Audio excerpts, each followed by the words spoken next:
Good morning mga kaibon, mga kabagwis, good morning. Ito, namigay ako ng mais para sa mga alaga natin.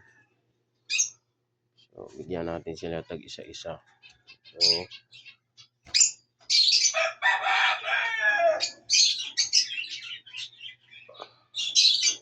yan.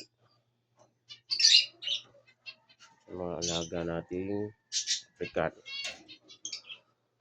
So, parakits, ayan, bigyan natin sila.